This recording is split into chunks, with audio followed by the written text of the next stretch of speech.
যাদের আমলে উন্নাও হয়েছে, কাঠুয়া হয়েছে, হাতরাস হয়েছে, বদলপুর হয়েছে, সেই নারী বিরোধী নারী বিদ্বেষী ভারতীয় জনতা পার্টির কাছে বাংলার মানুষকে রাজনীতি করা শিখতে হবে না।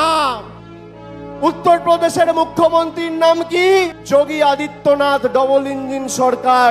মধ্যপ্রদেশের মুখ্যমন্ত্রীর নাম কি? মোহনলাল যাদব, ডবল ইঞ্জিন সরকার। রাজস্থানের মুখ্যমন্ত্রীর নাম কি? ভজনলাল শর্মা, ডবল ইঞ্জিন সরকার। আর মহারাষ্ট্রের মুখ্যমন্ত্রীর নাম কি? একনাথ শিন্দে, ডবল ইঞ্জিন সরকার। ক্যামেরার সামনে অন রেকর্ড বলে যাচ্ছি, পারলে এই চারজন মুখ্যমন্ত্রীর পদত্যাগ দাবি করবেন, তারপর মমতা বন্দ্যোপাধ্যায়ের দিকে আঙ্গুল